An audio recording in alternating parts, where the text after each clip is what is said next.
দুষ্ট চক্র, যেই চক্র থেকে ভেঙে বেরিয়ে আসা খুব কঠিন।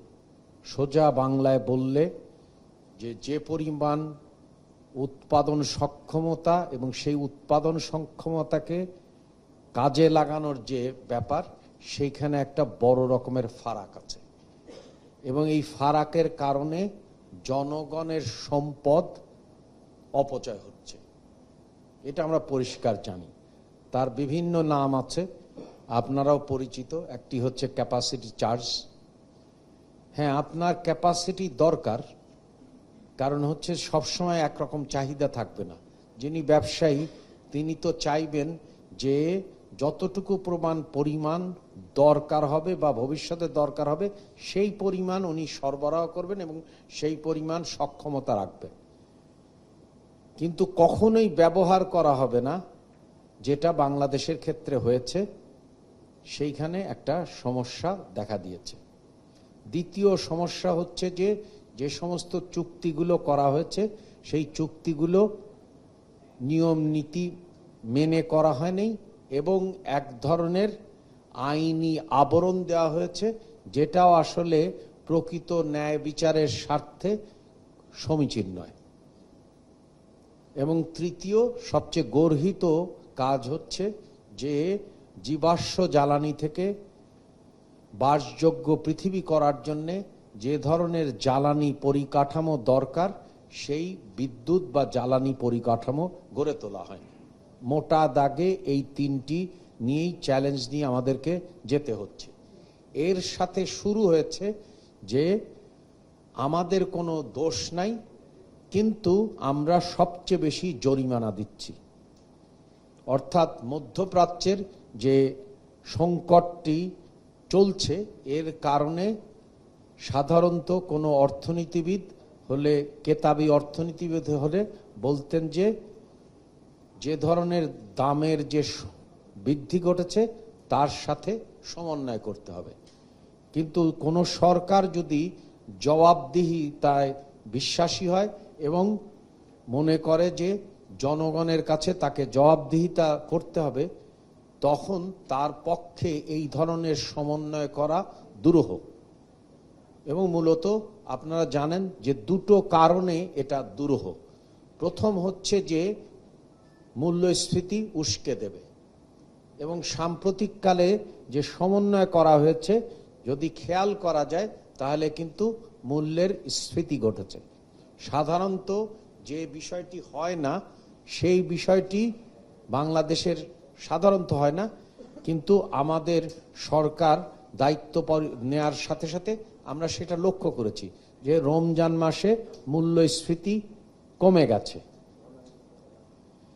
কিন্তু যেহেতু দাম সমন্বয় করা হয়েছে সেই কারণে মূল্যের স্ফীতি ঘটেছে। যখনই সমন্বয় করার খুব ন্যূনতম সমন্বয় করা হয়েছে, যে পরিমাণে আমরা ভর্তুকি গুনছি তার তুলনায় সমন্বয় কিন্তু অনেক বেশি হয়নি। আর তার সাথে ওই সময়কালে কৃষি উৎপাদন ব্যাহত হতো যদি ডিজেলের দাম বাড়ানো হতো। তো এরকম একটা পরিস্থিতির মধ্যে দিয়ে যাচ্ছে আমরা, আপনারা সবাই জানেন এবং সেই বিষয় নিয়ে আলোচনা করবেন। সরকার কি কাজ করতে পারে নবায়নযোগ্য জ্বালানির ক্ষেত্রে? আমরা বলার চেষ্টা করছি সরকার 5টি কাজ করতে পারে। আপনি প্রশ্ন করতে পারেন যে এই কাজগুলো আপনি বলে যান। না, সেটা আপনাকে অপেক্ষা করতে হবে, কারণ জনগণের প্রতি যদি দায়বদ্ধ হয় তাহলে জনগণ তো সার্বভৌম এবং বাজেটীয় প্রস্তাব সমূহ সবই সংসদে উত্থাপিত হবে। কিন্তু আমি একটা রূপরেখা দিতে পারি যে আমরা এই বিষয়কে কিভাবে দেখছি। সেই ক্ষেত্রে আমি 5টি বিষয় উল্লেখ করে আপনাদের কাছ থেকে বিদায় নেব এবং আমি আবার আমার ক্ষমা প্রকাশ করছি যে আপনাদের আলোচনায় শুনে আমরা ঋদ্ধ হতে পারতাম।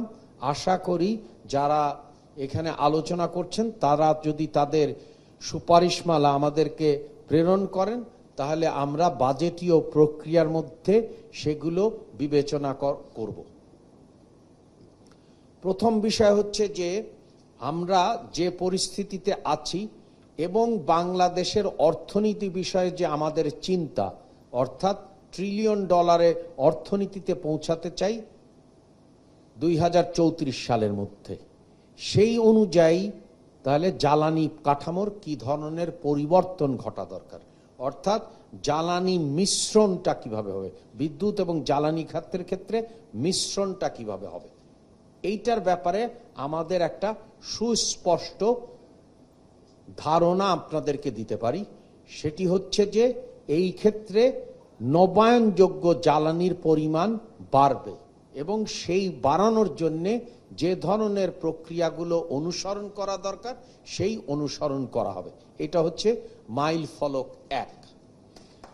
মাইল ফলক 2, হাততালি দিয়ে না, দেখেন বৃক্ষ তোমার ফলে পরিচয়। দ্বিতীয় হচ্ছে যে মাইল ফলক আমরা কি ধরবো, দ্বিতীয় মাইল ফলক। দ্বিতীয় মাইল ফলক হচ্ছে যে আমাদেরকে ভোক্তার কাছে, এবং ভোক্তা এখানে দুই রকম, একটা হচ্ছে যে সাধারণ ভোক্তা এবং সেই ভোক্তার আবার শ্রেণীকৃত ভোক্তা আছে, অর্থাৎ নিম্ন আয়, নিম্ন মধ্যম আয়, মধ্যম আয়, এইরকম একটা ভোক্তার শ্রেণী আছে। আবার একই সাথে আর এক ধরনের ভোক্তা আছে যিনি বিনিয়োগকারী, শিল্প কলকারখানা চালান। তাদের ক্ষেত্রে আমাদের দামের নীতি কি হবে? আমরা যেটা অনুসরণ করব সেটি হচ্ছে যে বিনিয়োগ এবং শিল্প ব্যবস্থাপনার ক্ষেত্রে আমরা আর সাধারণ গৃহস্থালী ভোক্তার ক্ষেত্রে একটা আয়ের সাথে সামঞ্জস্য রেখে আমাদের দাম কাঠামো তৈরি করা হবে। কিন্তু ভুলে গেলে চলবে না যে এইখানে একটা রেগুলেটরি কমিশন আছে, তাদের কিন্তু সরকারের তরফ থেকে ভোক্তার আয়ের সাথে সামঞ্জস্য বিধান করে আমরা দাম কাঠামো তৈরি করব। এটা হচ্ছে দ্বিতীয় মাইল ফলক। তৃতীয় মাইল ফলক হচ্ছে যে নবায়নযোগ্য জ্বালানি ব্যবহারের ক্ষেত্রে কি ধরনের নীতি কাঠামো হবে, যে নীতি কাঠামোয় তারা উৎসাহিত হবেন। সেখানে আমাদের বিবেচ্য বিষয় দুটি। একটি বিবেচ্য বিষয় হচ্ছে যে সারা দেশে প্রবণতা থাকে আমদানি নির্ভরতা। আমরা সাময়িক বিধান হিসাবে আমদানি নির্ভর হলেও আমরা সেখান থেকে উৎপাদনের দিকে যেতে চাই। অর্থাৎ তৃতীয় হচ্ছে যে নবায়নযোগ্য জ্বালানির ক্ষেত্রে উৎসাহিত করা হবে এই দেশে পিভির থেকে শুরু করে অন্যান্যগুলো উৎপাদন করা হয়। এটা হচ্ছে তৃতীয় মাইল ফলক। অর্থাৎ আমাদেরকে নিশ্চয়তা দিতে হবে যাতে করে এইখানে শিল্প কাঠামো গড়ে ওঠে এবং উৎপাদন কাঠামো গড়ে ওঠে। কারণ হচ্ছে যে আমাদের নিশ্চিত করতে হবে যে আমাদেরকে জ্বালানি নিরাপত্তা, সেটার বিষয়ে আমি শেষে বলবো। তার মানে হচ্ছে যে আমাদেরও স্বনির্ভরতার দিকে যেতে হবে। অর্থাৎ তৃতীয় মাইল ফলক হচ্ছে যে আমার স্বনির্ভরতার দিকে যেতে হবে। কারণ আমাদের অতীতের অভিজ্ঞতা হচ্ছে পুরো বিদ্যুৎ এবং জ্বালানি খাতকে অলিগার্কিক একটা ব্যবস্থার দিকে ঠেলে দেওয়া হয়েছিল এবং সেই ব্যবস্থাটা সম্পূর্ণভাবেই আমদানি নির্ভর ছিল, এবং যাতে করে বাংলাদেশে কোনো রকম জ্বালানি নিরাপত্তা না থাকে সেইটার একটা নিশ্চিত করা হয়েছিল। এবং এখানে উৎসব করা হয়েছিল যে বাংলাদেশকে আর কখনোই আমদানি নিজস্ব, বাংলাদেশের যাতে কখনো জ্বালানি সক্ষমতা না থাকে, জ্বালানি নিরাপত্তা নিশ্চিত না হয়, সেই জন্য আমার বাম পাশে হাতির ঝিলে বড় করে উৎসব করা হয়েছিল নিয়ন বাতি জ্বালিয়ে, যে আমদানির জন্য সমস্ত দেশকে আমরা দিয়ে দিচ্ছি। হ্যাঁ, হয়তো উৎসবটা ভিন্ন ছিল, বলা হয়েছিল, বয়ান তৈরি করা হয়েছিল যে বাংলাদেশে জ্বালানি নিরাপত্তা নিশ্চিত করা হচ্ছে। তো সেটা নিশ্চিত হয়নি, সেটা তো আমরা এখন হারে হারে বুঝছি।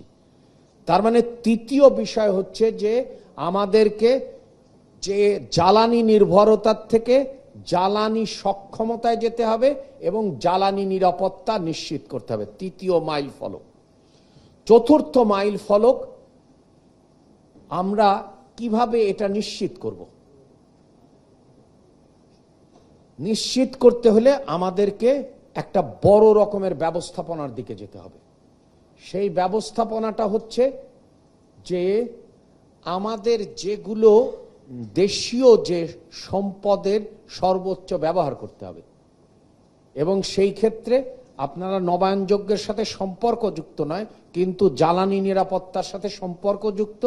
আমরা উৎসাহিত করব যাতে করে বাংলাদেশের যে গ্যাস, সেগুলো যাতে আমরা এক্সপ্লোরেশনের দিকে যেতে পারি। এটা হচ্ছে চতুর্থ বিষয়। কারণ আমাদেরকে এক্সপ্লোরেশনের দিকে যেতে হবে, এবং এক্সপ্লোরেশনের ক্ষেত্রে দুটো শর্ত মানতে হবে। শুধুমাত্র বিদেশি সংস্থা দিয়ে এক্সপ্লোরেশন করা যাবে না, অর্থাৎ নিজস্ব সক্ষমতা বাড়াতে হবে।